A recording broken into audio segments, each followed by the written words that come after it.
اور جس دن وہ سب جن و انس کو جمع کرے گا اور فرمائے گا کہ اے گروہ جنات، تم نے انسانوں سے بہت فائدے حاصل کیے، تو جو انسانوں میں ان کے دوست ہوں گے وہ کہیں گے کہ پروردگار، ہم ایک دوسرے سے فائدے حاصل کرتے رہے اور آخر اس وقت کو پہنچ گئے جو تو نے ہمارے لیے مقرر کیا تھا۔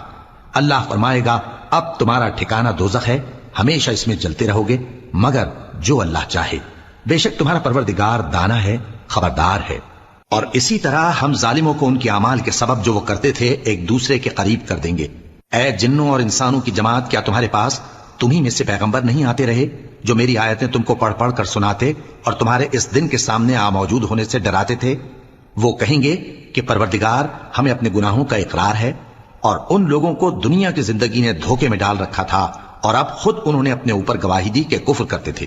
اے نبی، یہ جو پیغمبر آتے رہے اور کتابیں نازل ہوتی رہیں تو اس لیے کہ تمہارا پروردگار ایسا نہیں کہ بستیوں کو ظلم سے ہلاک کر دے اور وہاں